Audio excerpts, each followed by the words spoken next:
You're listening to a Canadian Movie Crew production. Broken Arrow is the story of a rogue pilot stealing 2 nuclear missiles. Or is it?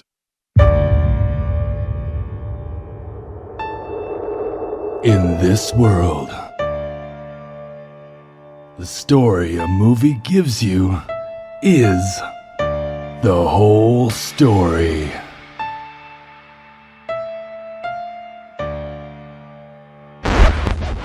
Or is it?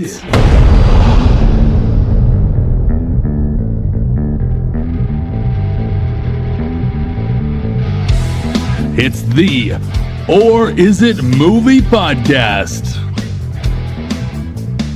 And now, your hosts, Derek and me, Mark. Welcome back to the Or Is It Movie Podcast, where we try to find the real story behind the story. I'm Derek. Yeah, and you know what, pal? I'm Mean Mark. I'll bet you $20. I'm Derek. I bet you. Yeah. Today we're taking a look at 1996's Broken Arrow. I remember renting this movie. Me too. And being upset at the end of it. I was like, well, I had nothing better to do today anyway, so. So you've seen this before, you didn't, do you remember this one memorable. at all? It's memorable only in that I remember John Travolta and Christian Slater were in it. Yeah, I totally forgot Samantha Mathis was in it.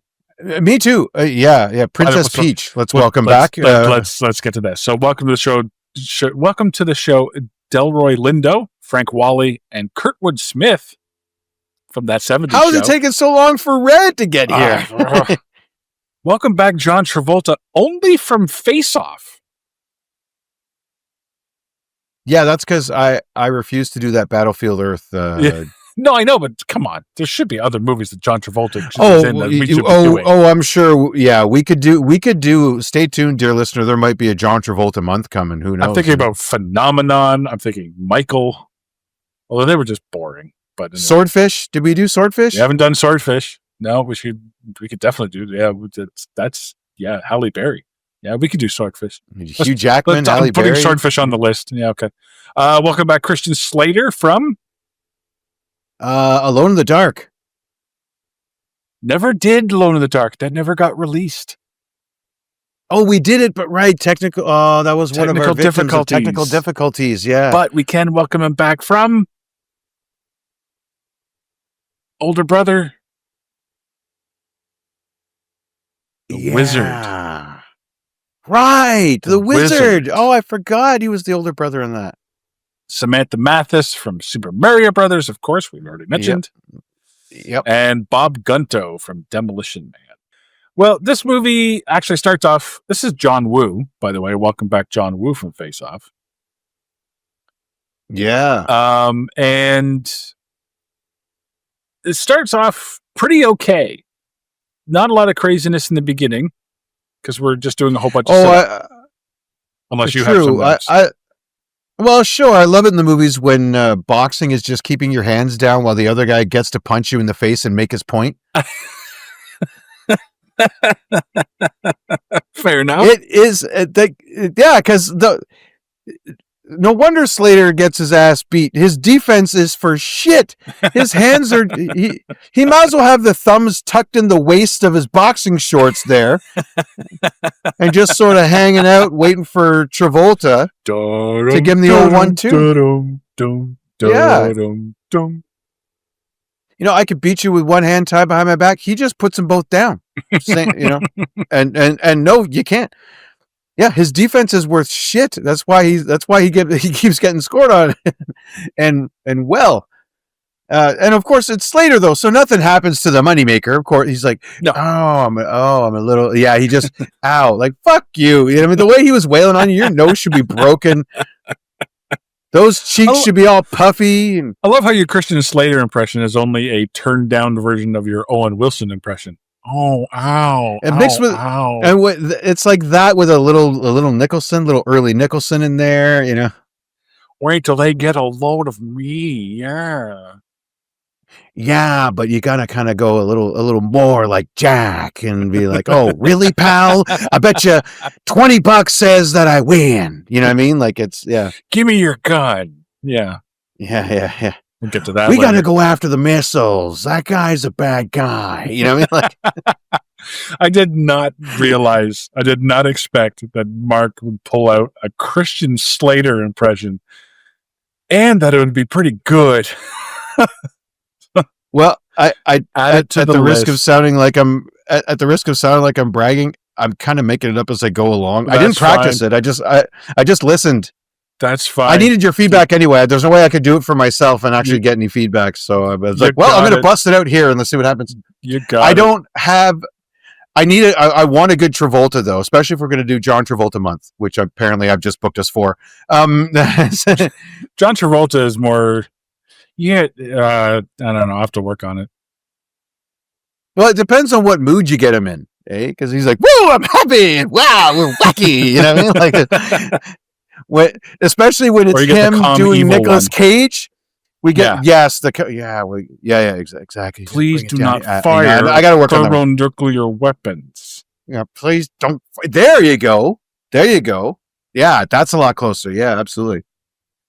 So, but I figured the Slater's a lot more fun to do though, because you're right. Slater's it's just a marrying of the Wilson and Jack Nicholson, and there you go. You got Christian. The Slater. Samantha Mathis one is easy. Is what's going on? Mm-hmm. Yeah, I'm here too. Yeah. Hi, I'm girl. You know, like, yeah. I was going to say to be a girl in a movie in the 90s. Yep. Yeah, it was a ticket. It was We'll get to that later. So this movie starts off. They are boxing against each other because they're training, and then they meet up in the thing, and they have this thing where they keep betting each other $20. That's an ongoing thing in this movie. Yep. Not bad stakes for the what year is this again? It's 96. Oh, he had a busy couple of years. Oh no, he just come off Hard Target actually with Van Damme in 93. Who did? Takes a bit of a Slater John Travolta. Or John Woo. Yeah. Hard Target. Stay tuned. Well, maybe we do John Woo month. I mean, maybe. Yeah. I'm going to do a Jan de Bont month, so we've pretty much already covered all of his, but anyway. Yeah. So we find out that they are stealth bomber pilots, and they're going out on a mission to they're trying to test their radar, and they're trying to test how well the stealth bomber will not be seen in a low flyby. You get a lot of pilot talk and whatever. Yeah, from what I understood, the idea of this exercise, they were actually going to use a state border as the basically crossing into enemy territory. So Utah, yes, the border for Utah represented the border for whatever country they're going to fly this thing into. Yeah. And instead of raising the ceiling to be undetectable, they're like, how low down can we be undetectable? And that way they can be right at their target, when they need to be. Rattle the cattle and scare the farmers, as they say. So, yeah. So they get in the plane, they go off and they do the mission. And this is where John Travolta turns evil. Shock and surprise. Yeah. There you go with your hair theory, by the way. Slick back hair. Slick back hair. You knew who was going to turn. I'm sorry. Yep. That and who's aggressively punching Christian Slater in the face, also another trope, apparently. Is like yes. So I guess I don't know what his plan was, is to kill him, obviously. He was going to shoot him. And then he was going to take the plane, land the plane somewhere, I assume somewhere in the desert. Because he has his rendezvous people there. Who is not all of his people, because one of the people in there, Howie Long is also in this movie, by the way. Yeah. He shoots a guy that wasn't in on the plan. So why was he there? You would think if you're bringing out 2 truckloads of guys, you would only bring out guys who were in on the plan, right? Well, Howie Long, he had a different part to play. So here's my understanding of the plot. They didn't actually need to land the plane. They made specific that there's a feature that you can eject the missiles and they don't have to be armed. Right. So you can, so they could just parachute. So I think the idea was probably, my guess would be, once they got to where they were going, Travolta launches the missiles, or at least like pops them out with the parachutes unarmed. And then he ejects, and after killing Slater, he could eject, and then Slater's body is just messed up in the crash. Right. Right. So $2 billion plane goes down, one pilot gone, the other a burning hunk of mess. So you don't know what really happened other than he went down with the plane. Yeah. And now 2 missing nuclear weapons. Right. So Howie Long's part is making sure that the recovery team doesn't get to them. So when they dispatch a recovery team for the missiles, yes, he's part of that. No, I know. And so he takes out the recovery team. Yeah. Yeah, but one of the guys in the two trucks, in the bad guy's two trucks, is the black guy. And he eventually looks down and goes, well, wait a minute. What do you mean you found them? Like, blah, blah, blah. And then that's when Howie Long shoots him. Meaning that he wasn't in on the plan at all. No, he was part of the recovery team. Then why did he shoot him? So the recovery team had 4 members that were dispatched from the base, from Delroy Lindo's base. Yeah. Okay. Howie Long and 3 other dudes. One of them was the guy that was on comms the whole time, the guy you're referring to. Oh, okay. They get ambushed in the canyon. 2 Gotcha. of them are dead. 2 of them are dead meats. The third one, being the comms guy, Howie Long takes him out to finish the job. Okay, I got confused. So out of those 4 guys from the recovery team from Lindo's base, only Howie Long was going to make it as part of the plan. He was an inside man to make sure that they didn't report back where they were.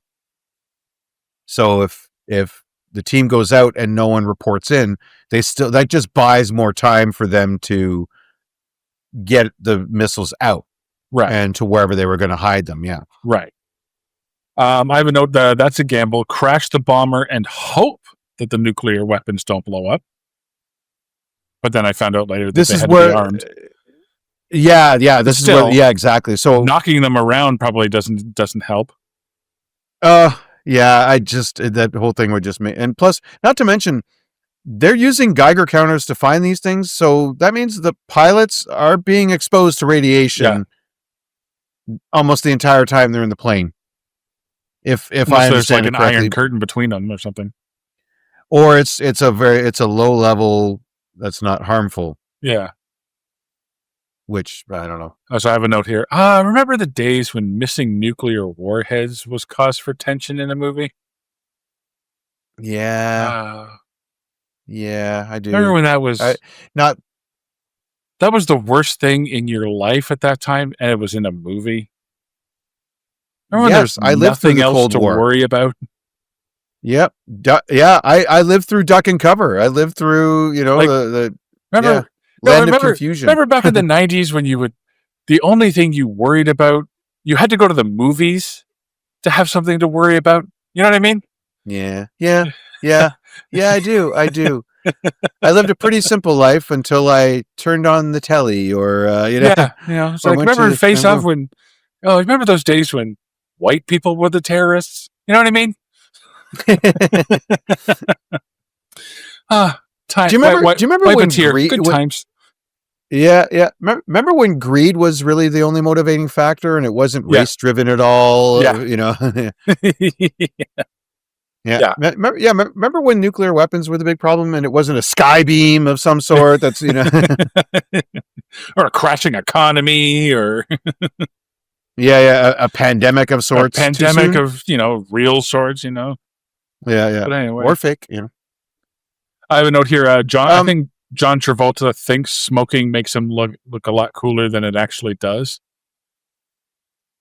When you're the only one doing it, it's just annoying, isn't it? Look, as a former smoker myself, I get it, but like he's making a show of it, like he's pulling it away from his. The fingers are just somehow, I don't know how, but his fingers look longer when he's smoking than when he's doing anything else. Maybe that's what he's doing. I don't know. Maybe he was single at the time. He hadn't met Kelly Preston yet. I don't know.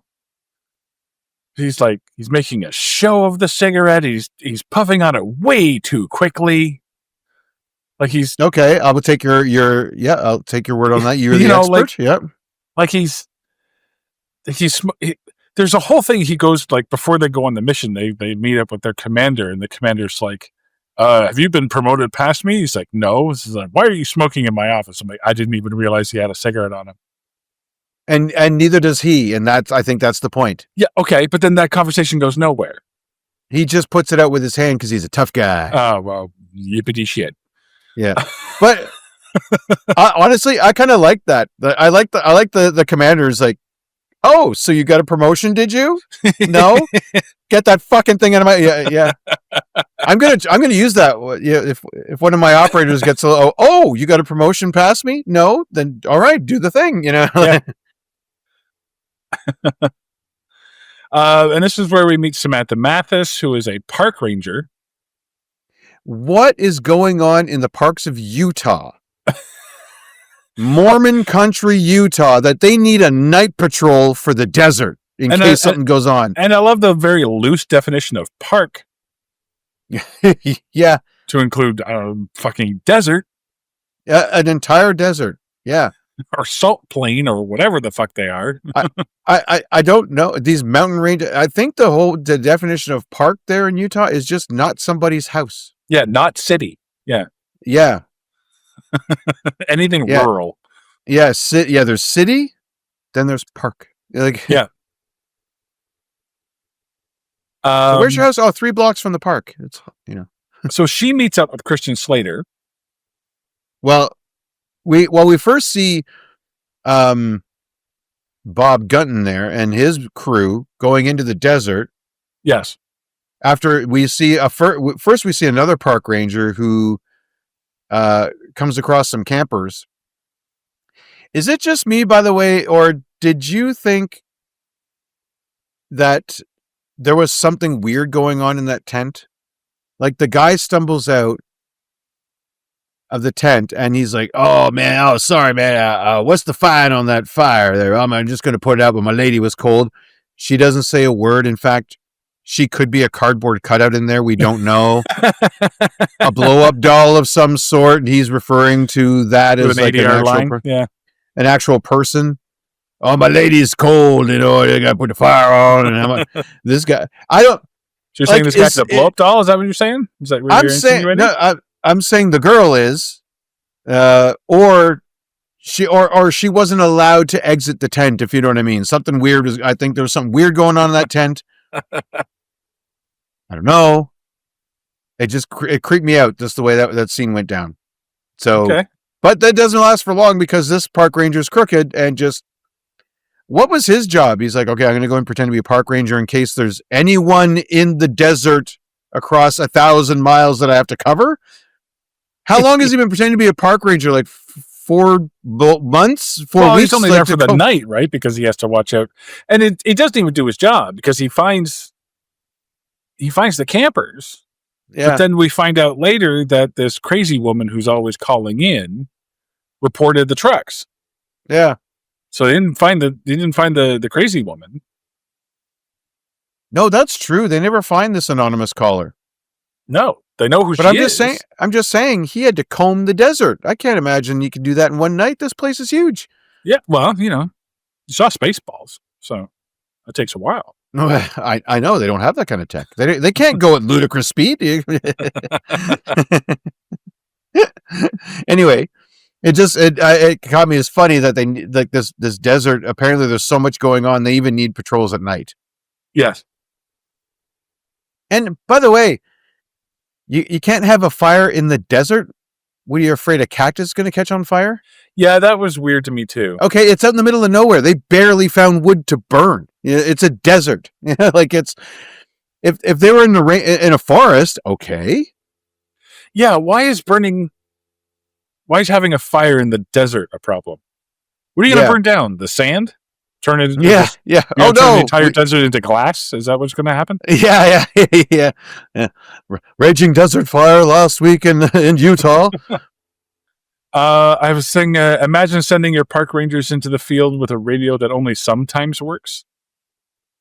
Yeah. Because all of a sudden she meets up with Christan Slater, and because she met up with Christan Slater, now her radio doesn't work. worked perfectly fine before. Oh, I have a theory on that. Oh, the radiation that he's been exposed to is probably interfering with the radio. He's with the right lens, he's glowing. You know what I mean? So, right. Yeah.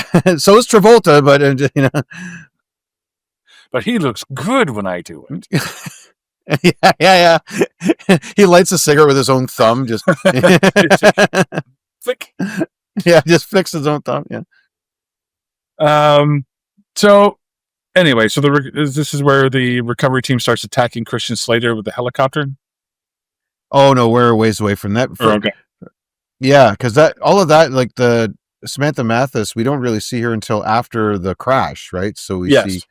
Because I have my notes, I'm like, gee, which one's the renegade? The smart mouth rule follower or the smart mouth rule breaker? Yeah. Yeah. And this isn't the 80s, so it's not the rule breaker. No, it is the rule breaker, right? Oh, right. That's the thing. Slater, yeah. To the good guys. It's not Maverick, No.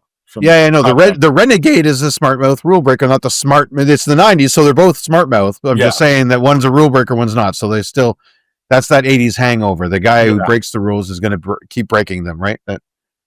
Then my next note is the most sudden of turns. ... Like, sorry. Like, oh no, didn't see that one coming with your slick back hair and being the only guy smoking in the entire movie film. Yeah. Like that.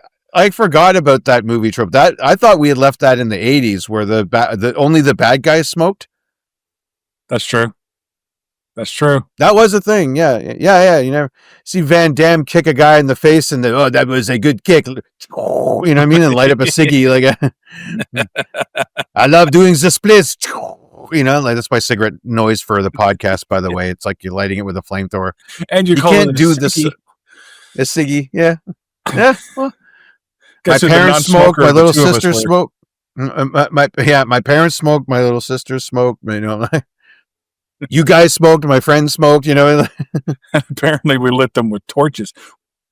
Yeah. Yeah. Well, it's a podcast, man. They can't see me do the thumb thing and flicking the lighter. Our broken arrow has. I've gone renegade on us, and now I'm just making a conference about smoking. But anyway. Speaking of conferences, we cut back to some sort of war room after the crash when they find out the nukes have disappeared. Yes. This is the weirdest fucking war room table I've ever seen. I don't get this table. Why is that? Because everyone on the other side of the desk, it looks like someone's trying to hide something from you the entire time you're trying to learn information. Because you're sitting there and then there's a raised platform that goes up to your nose. And you're barely seeing over it, but seeing across the way at the other people you're trying to address. What is this raised part in the middle? I kept fixating on it because it just draws the eye away from everything else going on. I barely noticed Kurtwood Smith was in this scene because I'm going, What the fuck is wrong with this table? Why do you need it like that? It seems very counterproductive. You can't see what's going on across the table. Is it for the donuts to make sure everyone gets one? Is that what's going on? I did not notice the desk, to be honest. No, and then we get introduced. Who's the dweeby guy? Who is that guy? That's Frank. I've seen that guy before. The guy that eventually figures it out for no reason? Frank Whaley, yeah. Frank Whaley, yeah. As Giles, yeah. I've seen this guy, but we've seen this guy before, haven't we? No. Well, Pulp Fiction, if you've seen that, apparently he's in it. Yeah. Yeah. I'm sure it's something. Luke Cage. You have him, okay. Not on this show. He was in Luke Cage. Okay, that's where I've seen him, at least. Yeah, okay. So this is where they decide they're going to lie to the public because that's what the government does. Right. This is where this guy comes in, this Giles guy. And he's trying to figure out, I don't even know what he is. His secretary or something? Is he like a government official or? I don't know, but you know what he is in this movie? He's the John Cusack. Yes. A la Con Air. Con Air, yeah. Yeah. Yeah. Oh, yeah. So they're going to send out, they're going to send out a recovery team, and then Howie Long says, "Oh man, the nuke went off, and there's so much radiation. Oh my god, so much radiation. Oh, oh, please don't come here. No. Oh, you better you better take your guys back and bring out the hazmat team and do a flyover. And, oh, I'm dying. Click. Oh, what am I going to do? I love it when a guy's trying to be an actor who's trying to be an actor. I think that's always fun because he was football player Howie Long acting, and he's acting inside his acting, and it's just So, cut back to. Is this where the bad guys bring their helicopter in at this point? This is where they chase down Slater and Mathis? So this is where Howie Long's team does land. Yeah. And then the guys that are already on the ground they go and they steal the chopper. They shoot up the guys who the pilots who were there, steal their chopper, and they then start chasing after Slater and Mathis. Yeah. I do have a note here, I think, before this happens. Oh yeah, I do. Sorry. Going back to the government stuff, I like how Red, I'm just calling him Red because I don't care what his character name is. He's Red Foreman to me. He's General Red. Yeah. I like how Red was just in the get the nukes back, you dumbass. I like how Red was just in the middle of a lobby or something like that. Like he's in sort of weird public space and is like, missing nuke. God damn, that's a nightmare. I'm like, really? You don't think anyone heard that? Why isn't there panic in the streets all of a sudden? What the fuck did he just say? Did Red Foreman just say there's a fucking missing nuke? Like, maybe it's just a whole office full of Kelsos and they don't realize what's going on. They don't care. Yeah. Oh, he says that every second week, Then he's going to put his foot up somebody's ass and, whatever. Yeah. So my next note, but this is during the chopper stealing scene. Yeah. They've got the military Humvees. I'm like, do you think that the bad guys, if they're going to go to all the trouble of stealing the military vehicles, they might want to steal a couple of uniforms along the way? Well, they don't plan to go anywhere near them, right? No, well, they do to the chopper. You'd think one of them would have been dressed up and be like, salute him, whatever, and be like, "Oh, this thing's going down here. Oh, pretty good. Bang, bang, bang." You know what I mean? Like that whole ruse of, but no, they're just like, "Hi guys." Easier. That's bang. True. Yeah. I do have another note. It says Slater has chopper sense. Just before they get attacked, the chopper's kind of flying through some canyons. Kind of a cool shot. We're just kind of flying through some low level, flying through some canyons. That's kind of cool. But then Slater, he's doing this he's just looking and listening. And both of them do a lot of looking in this movie, man. But John Travolta does some looking later on. But he's this close to doing the lick the finger and hold it up. And the thing is, we don't pick up some dirt, hold it between his. Oh fingers. yes, let it fall. Yeah. Yes, through your yes, put it through your fingers. Yeah, or some leaves. Maybe taste it. Yeah. Taste a little bit of the dirt.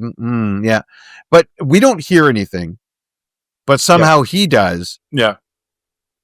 Well, we better run. You know what I mean? Like, you can't hear anything that's off screen.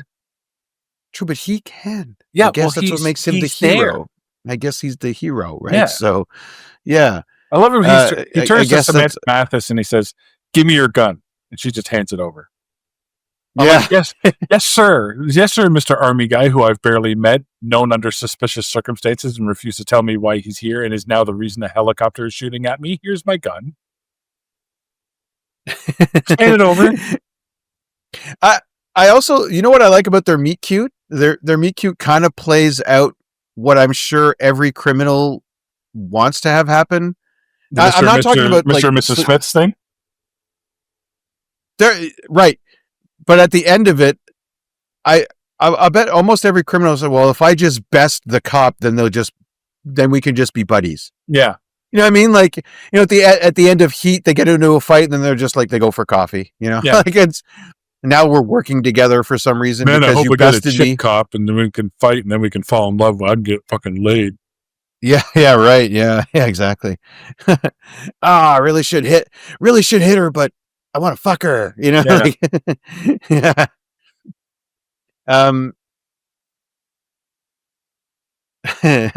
Yeah, so they chase them through and they do a couple of shots, very A-team. by the way, where the bullets are like on either side of them. Yeah. I think that is straight out of the A-Team playbook. I love it. And conveniently directly behind them too. Yeah. As they never catch directly up. behind them.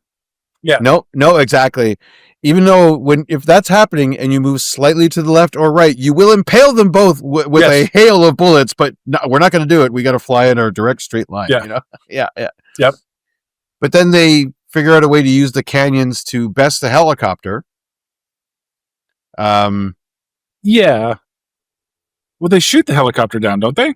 Well, she goes up to kind of act as bait, and then he gets a line through the window that's at the bottom of the cockpit where the pilot can see the ground, essentially. And apparently it's not bulletproof because he shoots through it with a handgun. Yes. Yeah, and he kills the pilot. Go ahead. The chopper crashes and explodes, and this is my thing. Samantha Mathis is the helicopter is crashing down to the ground, so she could go one side where she just duck under the rock formation and be completely safe, or B, go the other direction, which is still on top of the mountain, directly underneath the falling helicopter, directly into the path of the crash and certain danger. Yes. So guess what she chooses? That's right. She chooses to hope that Slater can get up the hill and drag her ass out before she gets diced into 1,000 pieces by this rotating chopper blade. My next note says, it was then that the U.S. military decided not to load their helicopters with hundreds of pounds of excess fuel. Dynamite, or something. There's explosions, and then this thing, were these people made of fuel? Like, I have a note later on. These damn exploding vehicles in this movie. Oh yeah, like they're all cars from the movie universe, same as the helicopters. They all explode upon impact. That's right. They're Pintos. They all, yeah. Like it's enough for them to crash. Like that's one thing. The pilot's dead. They're going to crash, but then just this, yeah. You'd swear one of the nukes went off with the yeah. So then they take off on foot, and they take off on foot, and they see the trucks, and they're like, "Oh my god, they have trucks! I know I know. I got a call about some suspicious trucks, and I had a flashback to Die Hard 3. I'm like, yeah, they have trucks, and they have exactly $3.50 in quarters. They're heading for the bridge." yeah, exactly. And so they fucking amazingly, and this happens constantly throughout the movie, where Samantha Mathis and Christan Slater are on foot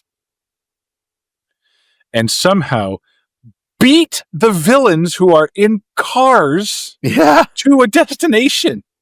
Yeah. Well, first off, this is where they jump on the cars. And Christan Slater turns to her for the second time and says, "Give me your gun." And she hands it over and she says, "What are you going to do?" And he goes, "I don't know. I'll think of something."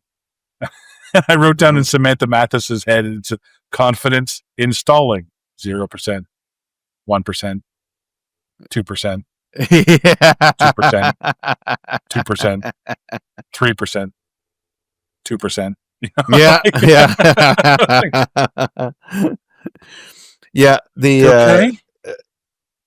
And the thing, I don't think he fires it once in this sequence. No, he doesn't need the gun. No, because and yet somehow they steal a Jeep. They get one of the Humvees. Yeah, they get one of the Humvees. I forget how he does it. I think. If only I'd watched this just this morning. Yeah, I watched it yesterday, and but then again, I watched 4 movies yesterday, 3 of which we've reviewed. So.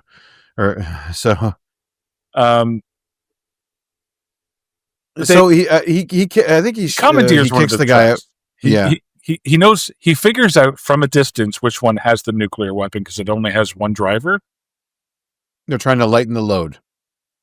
Okay, why? So the truck will drive faster. If it's not burdened by a huge cargo, it'll drive faster. Okay, but don't And you those want? and those things weigh a minute, Yeah, but a bit. don't you want them to? But don't you want your ones, your protective ones, the one with all the guns that's going to protect this shit, to also be able to keep up? Right, but what they're saying is that four people Don't is weigh as about the much as same 2 weight nuclear weapons. as one dude and a couple of nukes. Yeah. Okay. Whatever. So adding more people wouldn't have helped. Like they would have gone slower had there been more people in there. So, But they I have think hours of time to do it. like Slater basically just throws the guy out. You know what he does? He shoots him in the kneecap. That's it. Oh, He shoots the guy. Sorry, you're right. He does shoot it once. He shoots the guy in the leg and then kicks him out. And because my note says if that guy survived getting shot in the leg and then run over, he's still dead because now he's alone and injured in the desert. Like Yeah. his death warrant is signed. That's With it. a radio that probably doesn't work. Yeah, exactly. Yeah. And then they do the thing where they take a flare and he tapes it to a gas can and throws it on the hood. Well, this is where we get the please do not fire the thermonuclear weapon. Yeah. But Howie Long starts shooting and somehow,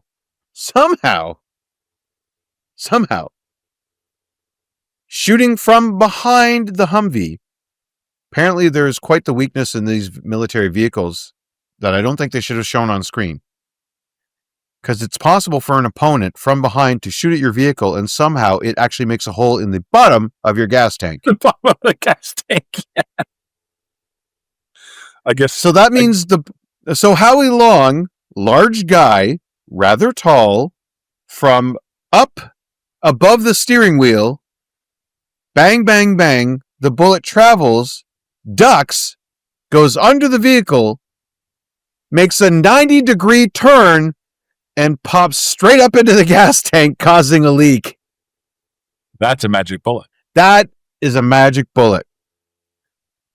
I think what he did is he trained with Angelina Jolie and Wanted and curved the bullet. Curved the bullet. Or maybe it's a new AI smart bullet. There you go.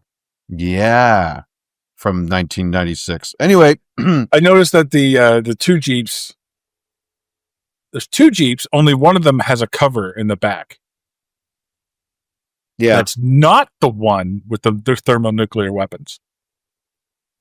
When you're driving down this bumpy road in the desert, yeah. you would think the one with the weapons would have the cover, to keep the weapons from falling out. Right? Yeah. But whatever. You know what? Maybe they did it the same as when like that one guy who moves the mattress just has his arm up on the roof. So maybe the driver was just supposed to put his hand back and just kind of hold. If they got too bumpy, he would just, it's okay. Like Jerry Seinfeld said, it's okay. I'm using my arm, like.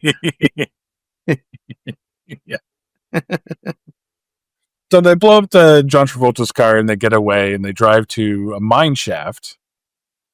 And their idea is to take the nukes down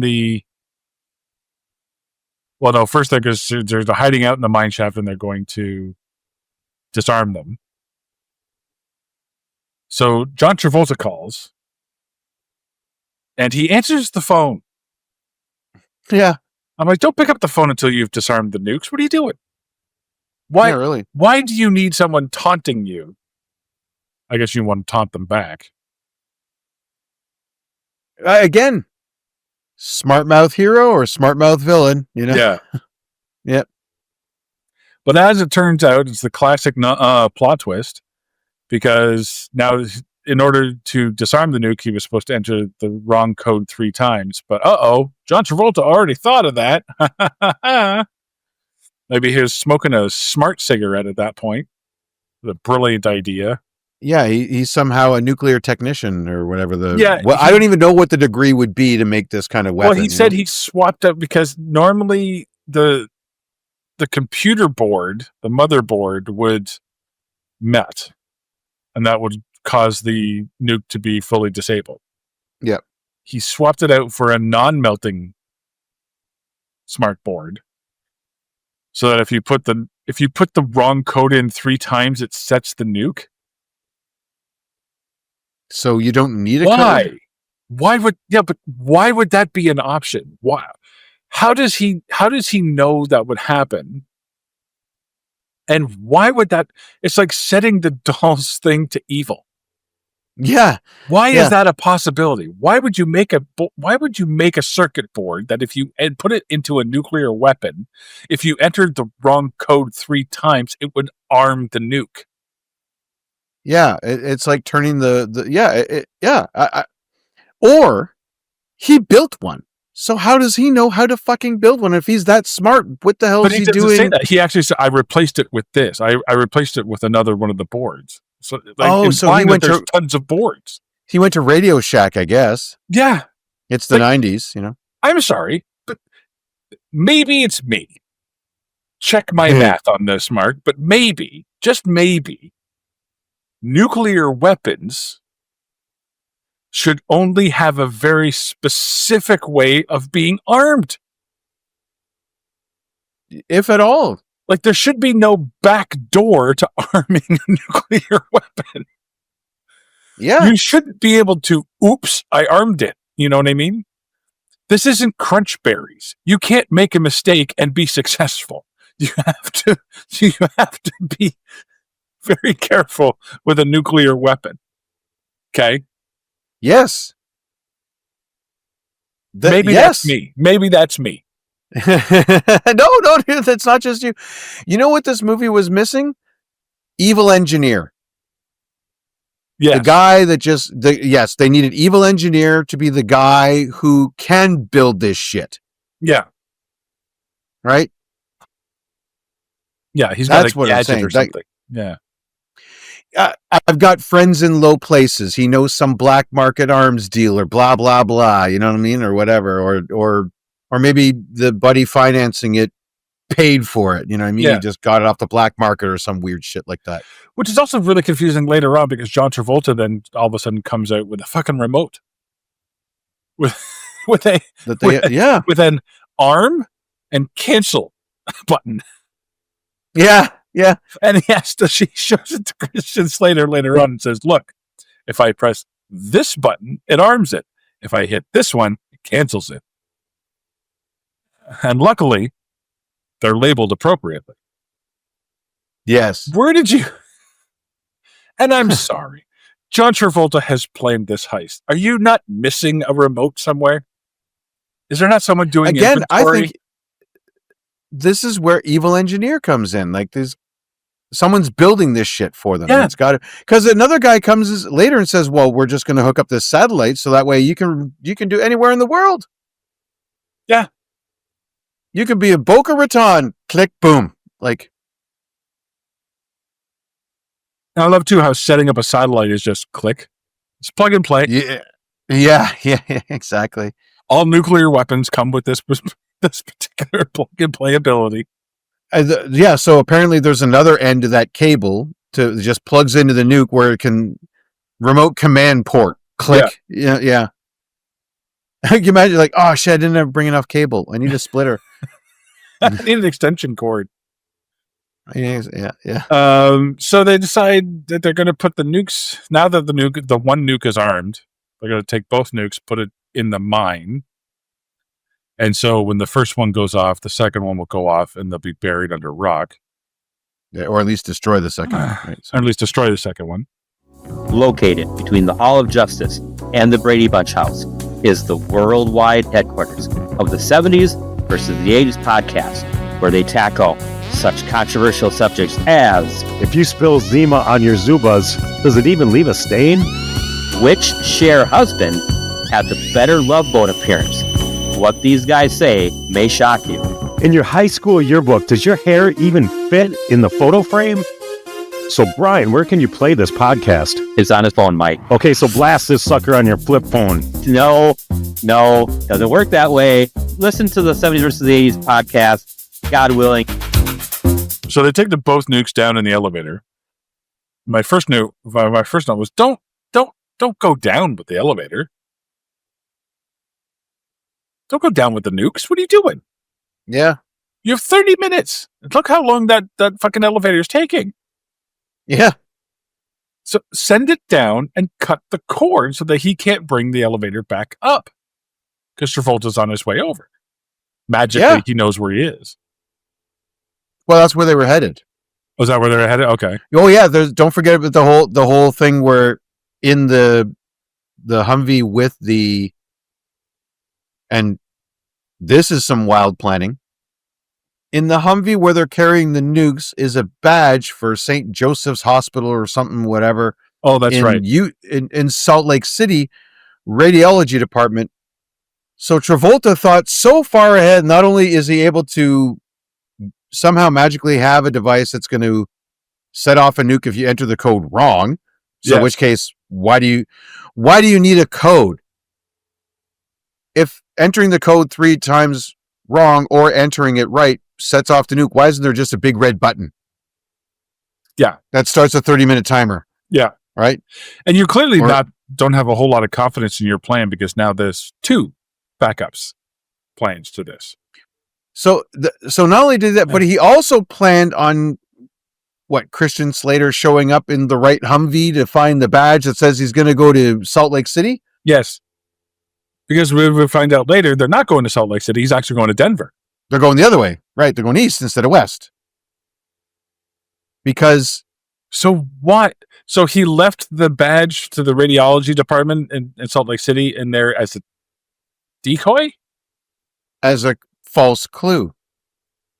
So he planned on Christan Slater taking over the Humvee? Or is this all in case? On somebody finding it, I guess. And that's where Christan Slater calls out the rope-a-dope. Right. Show me one thing. Yeah, show me one thing and then give me another, right? Right. I show you my left hand, hit you with my right. Now, John Travolta is the one that teaches Christan Slater about the rope-a-dope. Which makes sense that he would then figure it out. Tell me then why Giles figures it out. I don't know. Because he's in a plane. He's not even in Utah. He's on a plane and he gets a fax. So what's the last communication? This is what he said. They didn't actually blow up the nukes. Okay. Good. Thank you. You just pulled that right out of the air. Wow, you read the script. Yeah. Well, he asked Lindo, he said, do you detect any radiation? No. They're like, well, they said there's lots. Isn't that weird?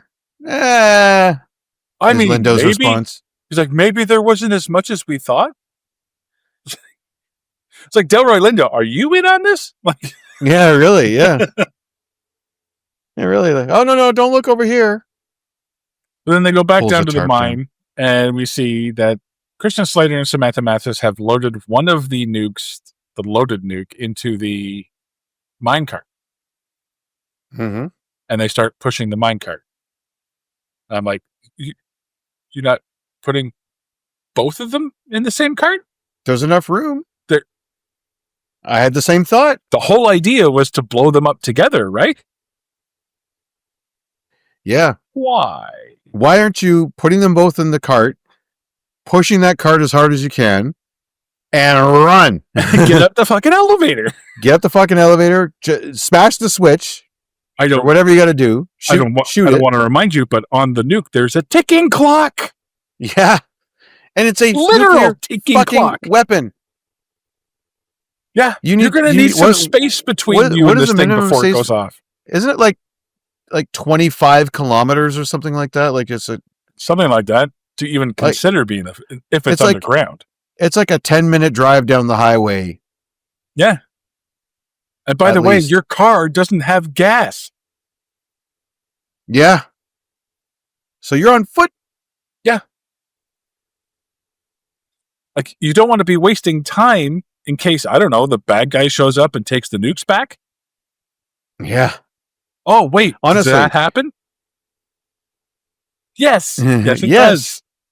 I think they could have held their heads high had they gotten back to base and Slater. Yeah, I did it. I tried to stop him, and I left for my life. I wasn't exactly going to stand around while all of hell just rained down upon me. I'm not stupid. Besides, Samantha Mathis is here. I'm going to take her and fuck her into the middle of the next week. When I say she's red hot, I don't mean nuclear, okay? Yeah.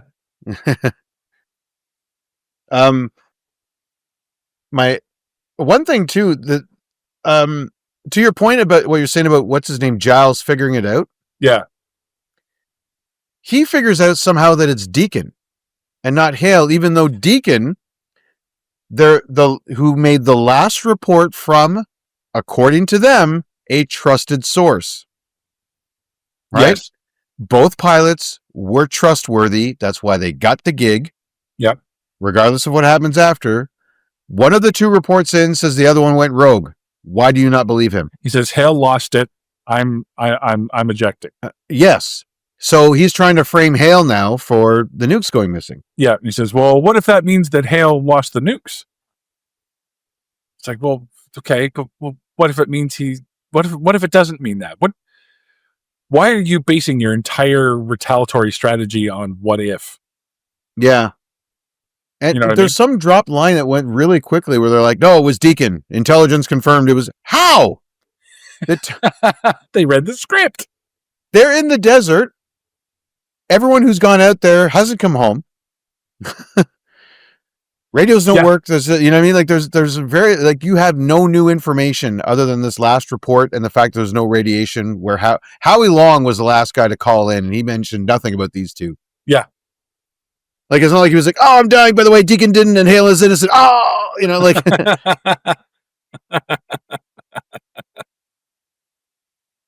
I figured you could use a leg up in this case, you know. Because you're both too stupid. Yeah. So now we get to the fighting in the mines, and I have my next note that says, yes, the coveted spray and pray tactics trained by militaries worldwide. That's the note I have. Yeah, I have Sweet. a similar note. I'm not a gun expert, but holding your automatic rifle out at arm's length is probably not the best way to do it. No, he's holding like an AK-47 at arm's length. You're supposed to tuck it, right? That's the way all the video games that I played, but like, or at least up to your shoulder, or it's up to your shoulder, or tucked in under your elbow. I have shot an automatic weapon once. I was at a shooting range in Vegas called the Gun Store, so I did actually get to shoot an M4, which is a fully automatic rifle, and they did not say, just hold it at arm's length and start spraying everywhere, like just. You'll hit something. It's fine. Yeah, you would think somebody in the army or someone in the military would be better trained than this guy. I believe even the air services do get gun training. Like, it's not, it's not like, or do they call in sick that day and they miss, I missed gun class. I don't know how to use this damn thing. You know what I mean? Like, I love the Christopher Slater impression. Thanks. Oh, you should have been doing this a long time ago. Well, we haven't done that many movies with him. I know, but we did The Wizard. That's true. He was a lot less angry in that one, though. I think that's this one. He's just pissed off the entire time because he's having a really bad day. So it's really easy. Corey, get back here. All right. Dad's going to be pissed, So one of my favorite things, they start throwing grenades in this mine, like a tunnel. And yes. They like explosions are going off right next to their heads, and they're like, no ringing, you don't get that effect or nothing, like where they kind of fog a war, Yeah. Again, just complete immunity to anything. Yep. I love it too. So Slater and Samantha and Mathis go running through the tunnels. They're trying to find an alternate way out because this nuke's going to go off. And by now they've come down, they've got them, and they're going back up, and they actually ruin the elevator. Yes, they ruin the elevator with the grenades. They blew it up, yeah. And so the bad guys are driving off with the remaining nuke. Samantha Mathis and Christan Slater running through the tunnels. Might I add, that's what Slater and Mathis should have done, was thrown. Thank you. Yeah. Push the minecart way down the tunnel, come back, get up the elevator, lower it, grenade it, and then run, Yeah. like. So they're running through the tunnels, and at one point they come into shot from the right, and they turn towards the camera and run down that particular tunnel. But in the background, I'm like, those appear to be stairs. And there's a white light coming from those stairs. That means that stairs is to the outside, which is where you want to go. Oh, never mind. You want to take the fun, happy water slide. Is that what you want to do? Yeah. Like, okay. You want to go whitewater rafting before we save ourselves out of the nuke. Okay. Yeah. Sure. I missed. By all means. By all means, yes. It'll be. I'm guessing it'll be quicker. You'll get a quick shower. Take the dumb way out. Sure. Yeah. I missed the stairs because I was writing the following note. Because by now, what Travolta's done, he's not only is he set off, he's actually got it set so it goes off sooner. He took 10 minutes off the timer. Now there's 13 minutes to go. I missed the stairs and white light because I'm like, they have what? 10 minutes to bang one out? Oh, a river? Right. Never mind. Okay. Never mind. Yeah. Well, baby, this is end of the world, Oh, look, super happy fun water slide. Oh, bucket, go. Fuck, I'll have to get laid later. Do I have to put? At least she'll already be wet. Yeah. So they have they're outside. The nuke goes off and the boom and everything, and they fall over and blah blah blah. And everyone's safe. No radiation problems or whatever. It's all in the it's all in the copper mine. Yeah. So they're standing in the Mathis and Slater. They're standing in the river. They come out and she's like, "Oh my god, the radiation! Oh my god, the radiation!" He's like, "Oh look, the butterflies." See, if a nuclear bomb went off, they would be dead because of the radiation. And I'm like, "Fuck the butterfly! Are you breathing? No, then you're fine." Yeah. Have your insides come out to your outsides? No. Yeah. Okay. Are you suddenly green? Is that it? Yeah. You're fine. Do you have a third eye like that fish in The Simpsons? Like, yeah. You do you have an ear growing out of your face? No, you're fine. Do you have a clatu or quato or whatever that was growing out of your chest, like in Total Recall? Now, here is one of the most unbelievable things, because now Slater and Mathis they think, okay, where's he going? It's like, well, he's not going to do the roads. They're probably watching in the air. She says, oh, but there's a river. Okay, where's the river? And they start walking towards the river. At this point, John Travolta has been in the Humvee, and he's already had a good 10, 20-minute head start, right? Fair to say? Yep. Okay. Yeah, by the time they get through the happy fun slide, yeah. Yeah. So then, with a 10 to 20-minute head start, they're driving towards this river. Tell me how does Slater and Mathis beat Travolta to the boat? And by accident. Like, how? They just sort of like, yeah, wow, a boat. Like like did Travolta like drive away and then all of a sudden he's sitting in the seat next to the driver and he's looking at the map and he turns it upside down and goes, "Oh shit, turn around." He knew where he was going. He's been touting all this time, and he kills the rich guy. But before he does that, he's like, "This is a military operation. We planned this out to the letter, to the T." And I'm like, "Really?" And then 2 people on foot through the desert. Oh yeah, it's not like walking down cement. You're walking in sand. Which isn't easy to walk through. Yeah, in the time it takes Travolta to get there, they have gone down the super happy fun slide, come out the other side, Panicked. stopped, had a full-blown panic attack, calm her down, butterfly chat. All right, well, let's start walking. Oh, look, boat. Yeah. What?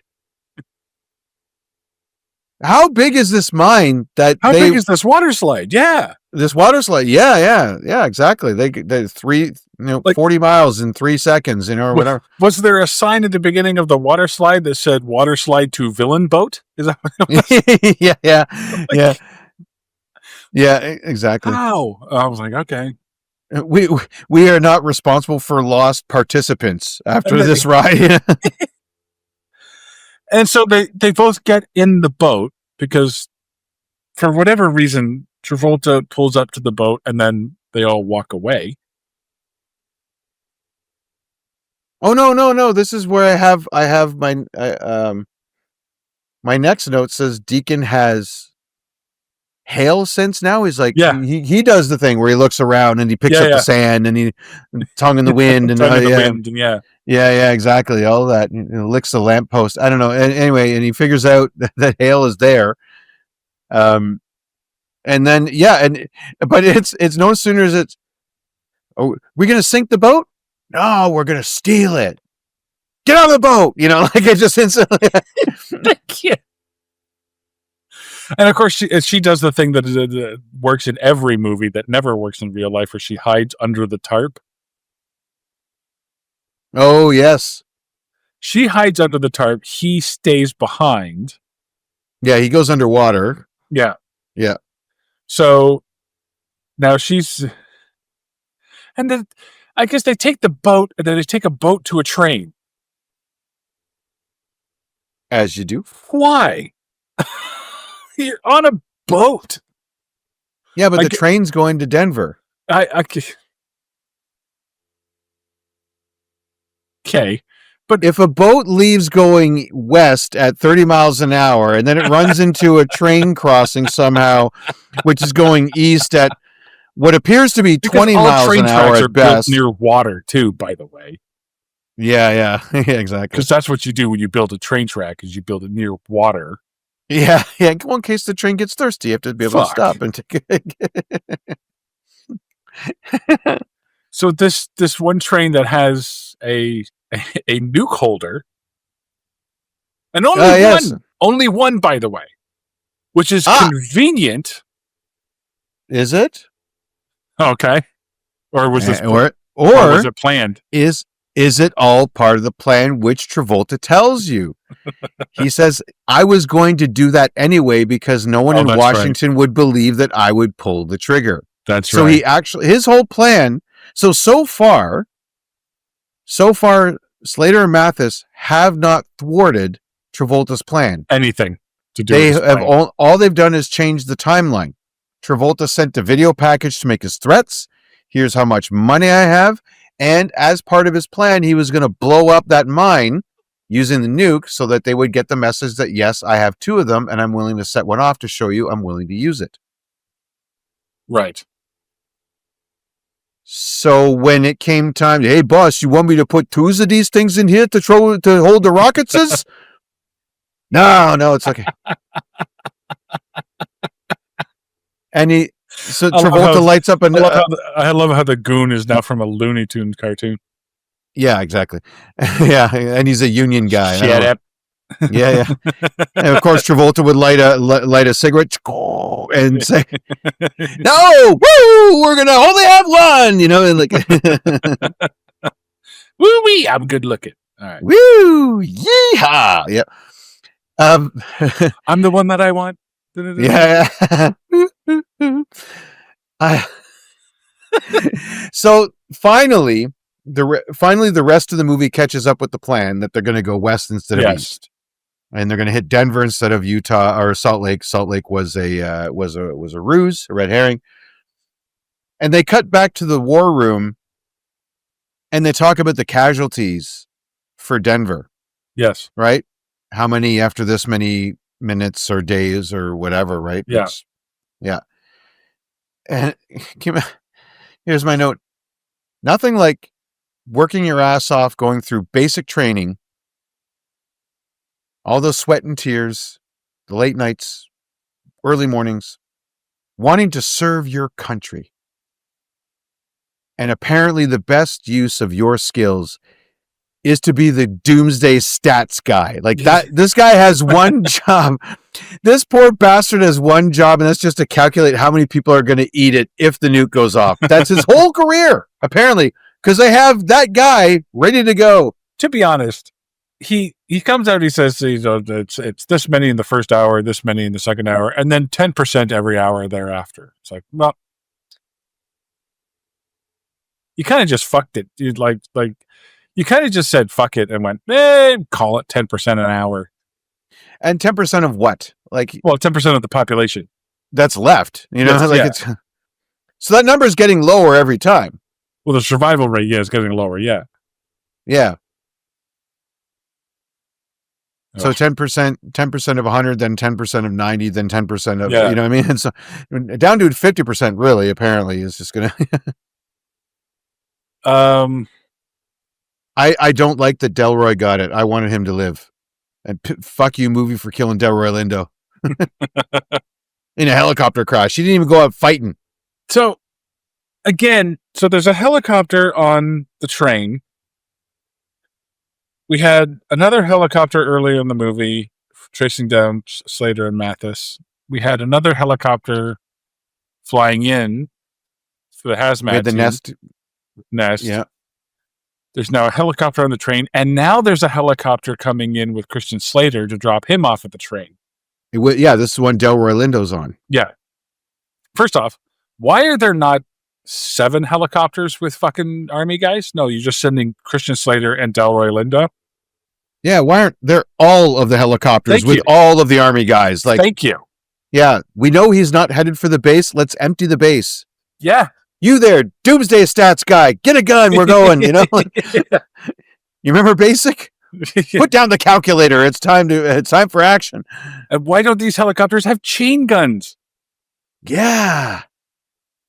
That is First such off- a cool gun. I don't know why they don't. So that John Travolta is, so they bring the one helicopter they have, and Christian Slater's like, I've got my gun, give it up, blah, blah, blah. And he pulls Mathis, John Travolta pulls Mathis in front of him, because now she's captured, of course, because she's girl in a 90s action movie. Yeah. And so Slater's got a gun on you, and you throw Mathis out of the train. She hangs onto the train and spins around. She's fine. Don't worry about it. Yeah. She is a very John Woo action move. Yeah. Yeah. But why give up your hostage? Now Christian Slater has a clear shot at you. Yeah. Plus, Nothing but opportunity and motive. if you're Christian Slater, Mathis is now collateral damage. Hey, we just lost Delroy Lindo. I'm sorry, but yes. I'm sorry, but I think there was an alien in Star Trek that had a famous phrase that would be How did that perfect go for again? this. Something about killing one is okay if you're saving tons or something like that. I don't know. You know, I'm not a Star Trek fan. you know who would agree with that? Doomsday stats guy. Probably. Yep, he knows the numbers. He's probably sitting there watching this all on video because they probably have a live stream of it because that's how improbable this movie is. He's probably Sure. like, shoot the bitch. Yeah. I don't want to go out there. I Yeah. don't want to I don't want to get into a helicopter and fly towards the nuclear weapon. yeah, yeah. I ran the numbers. This one has a casualty of 1, Yeah. maybe 2 if you shoot 2. Travolta. Yeah. Really, Travolta's not a casualty. No, he's He's the the enemy, target. of course. So, yeah. So, nuke goes off. Here's the numbers on all those innocent civilians. Or nuke doesn't go off. Civilian casualties 1. Yeah. It sucks. I'll pay for her funeral. Yeah, exactly. Yeah. Yeah, exactly. The United States government will pay for her funeral. Yeah. No, I mean, Stats Guy will pay for it. Fuck it. Stats guy? Yeah, stats guy. I'll go into debt to pay for her funeral. What happened to the good old like shot into the shoulder through? You know what I mean? Like through her tiny little shoulder and into Travolta. Like, he does. I bet you stats guy would bring her flowers in the hospital, while she's mending and pay for her hospital bills. Yeah. So fight. Christan Slater gets off the helicopter, and the helicopter ends up crashing because it's GTA rules, and you shoot at the helicopter and it immediately blows up. Well, no, they just smashed right into the mountain like they didn't see it. Yeah. And so Christan Slater takes John Travolta's helicopter on the train, gets rid of the gas. Gets rid of the fuel. And so they fight.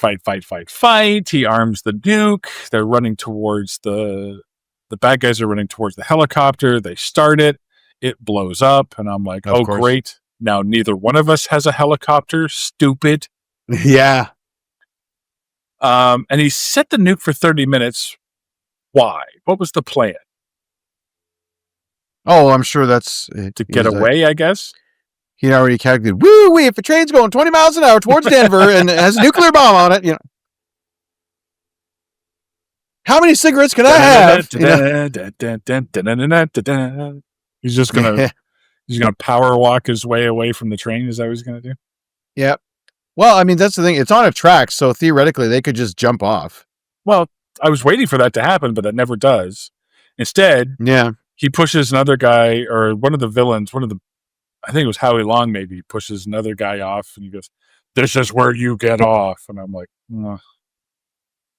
how many times have we heard that on a train? You put someone off a train. This is your stop or whatever. This is your stop. Yeah. What about stealing a line from Air Force One? Get off my train. Like that'd be funnier. Yeah. I don't know if that was out yet, but. And I don't know how far they were planning on flying, but what were they going to? How many of those barrels full of gas? Again, more gas just lying around. Yeah. Were they planning on taking with them for the chopper? A tiny helicopter. Because it seemed like they didn't need all of, like, you would think that, okay, we're carrying it. Like, what is the gas supposed to make the nuke burn hotter? No, it does not matter at that point. So why do you have a whole bunch of barrels of fuel slowing down your train? Not a clue. Why do you have all the extra cars? Well, you got to have one for hey boss, we put it in this car over here. The one nuke holder, that we put it in there. Yeah. That's it though. You need that car, you need the engine, the helicopter car, and then the car with the nuke. Yeah. Why do you have 7 or 8 cars? Oh boss, can't we keep the caboose?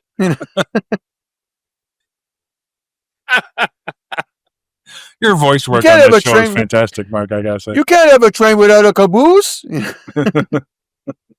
Thomas said so. What's supposed to be on the ends? I mean, seriously, is it even a train? Is it even a trains if it don't have no caboose? That's all I'm saying.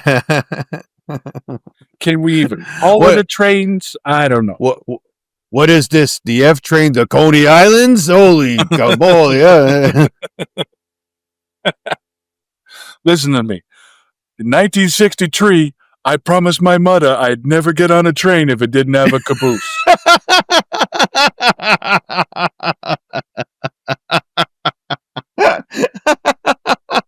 And Vinny Carpienzo does not lie to his mother. So do you want the train or no? There's Travolta going, "Oh, fucking get the caboose. I don't give a shit. Fucking woo, let's have a caboose." Woo, get a caboose. I'm going caboose shopping. Crazy Travolta does the woos a lot. That thing I find is for sure. He's the we're having fun bad guy. He always is. We're going to see it in Swordfish. We saw it in Face Off. Yeah. He's the good time bad guy. He's not the serious gruff bad guy. He's the good time bad guy. Yeah. And I love this too. He, after the helicopter explodes, he turns to Howie Long on the thing. He's like, "Where's Shepard?" He's like, he's supposed to be here. And he goes, "Find him." And then I don't know if you saw this. Howie Long bends over at the waist and then looks behind where the train is coming from. Yeah. As if this guy is going to be running alongside the train.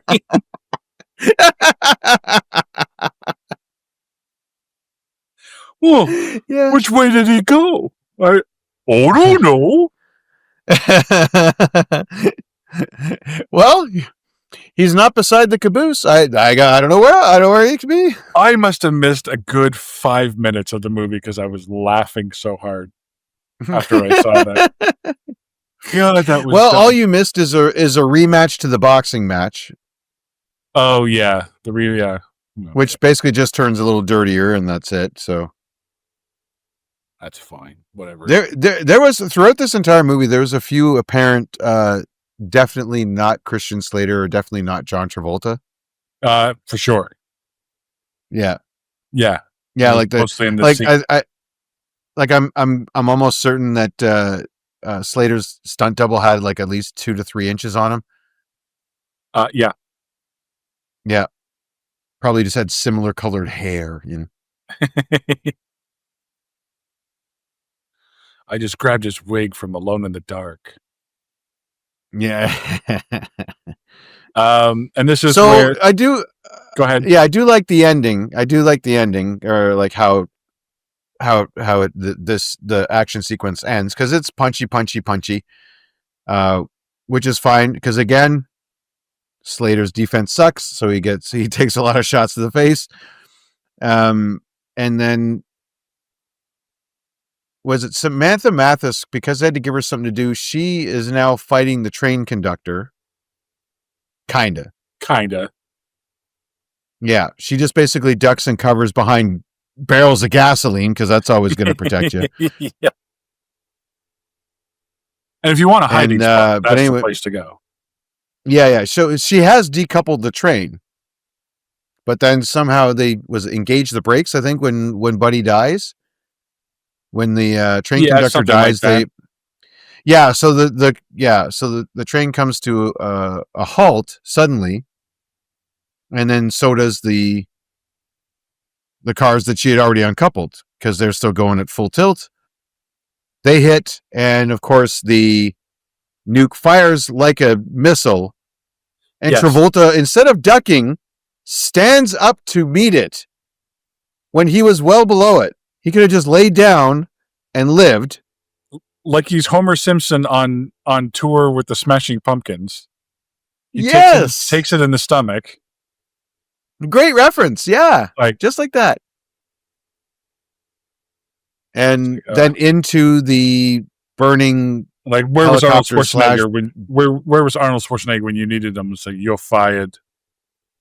Yeah, exactly. Yeah, but don't forget too, as the missile is being shot out, the Christian Slater does the ever infamous dive and press the button. Oh yes, cancel the dive and cancel move on the remote. Yeah. Because why? I don't know why he had to wait for the last second to do it, but he did. Exactly. He waited, because you have to stop it at 2 seconds or whatever. Yeah. All right. But it goes off anyway, doesn't it? No, because of course there's 40 barrels of fuel on the platform with this burning helicopter. So Travolta goes into it and explodes, and so the nuke is destroyed without going off. Travolta's burned to a crisp, and of course everyone jumps away safely.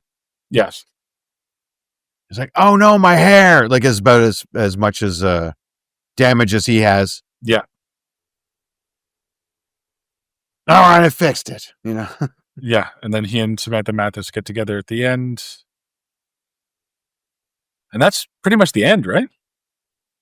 Cut to black. Well, yeah, she has. Yeah, that's it, and just broken arrow. Yeah. So, a couple of things on this movie. Number one, broken arrow is not actually a term, because they say in this movie a broken arrow is code for stolen or lost nuclear weapon. Yep. That's not what it means. Broken arrow does not mean that. A stolen or missing nuke is called an empty quiver, which makes sense. That makes more sense. Yeah, a broken arrow is defined as a U.S. nuclear weapon accident that does not create a risk of a nuclear war. Okay, so the missiles are arrows. If they're missing, it's an empty quiver. If they're broken, they're just broken. Yeah, they're broken. They don't work, right? They didn't fulfill their destiny. Yeah. During the final few blows of the last fight, as Hale's punching and kicking, growls and roars of large cats can be heard. Did you hear that? No. I didn't listen for it, but I meant to. I'll have to go back and listen. But apparently that's the case. They were much like the tornado growling in Twister. Oh, wow. They put in cat fight stuff. That's weird. Apparently. Yeah. Yeah. And I have some almost cast for Terry, who was played by Samantha Mathis. Halle Berry. Nice. Jennifer Aniston. Lauren Holly. And imagine Christian Slater making out with Helen Hunt. Huh. 1996 Twister, because she turned down this role to do Twister. But imagine Christian Slater and Helen Hunt making out. Doesn't that seem a little weird? I don't know. I think it's age appropriate. Doesn't seem. Yeah, I don't know. I She looks a little older than she always has been, but you know what I mean. Like she and he's still in babyface mode too. Yeah, that's true. Oh. I don't know. Is she paying your tuition? Is that what's going on? Is this a May-December thing? Is this a sugar mama situation? Yeah.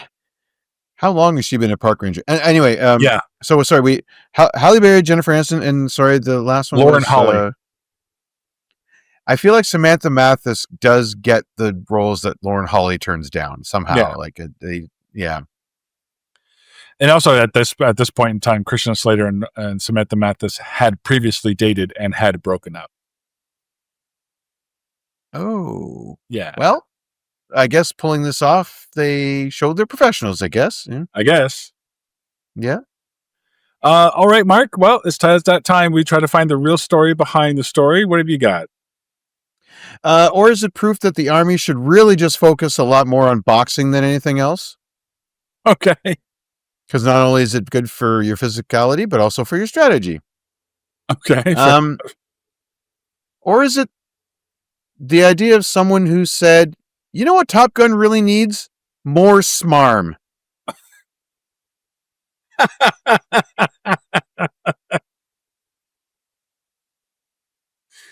Yeah.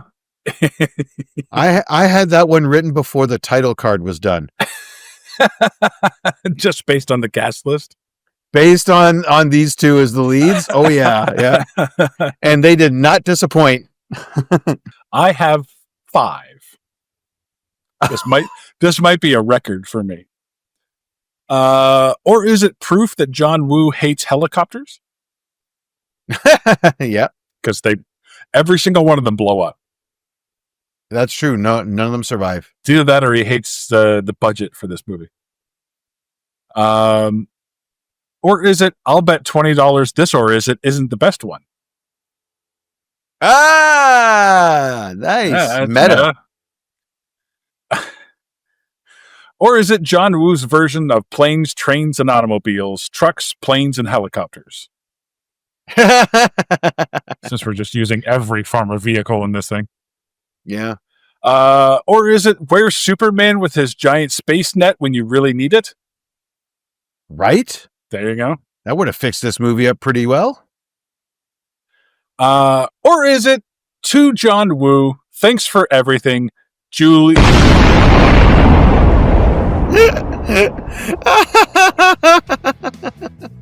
Because if there's anything in this movie needed, is more explosions.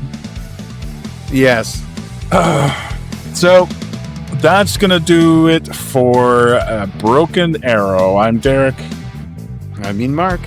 Join us next time. You're going to love this. Join us next time. We'll take a look at the story of a Honda Civic who turns into a talking, fourth wall breaking comic book anti-hero in Carpool.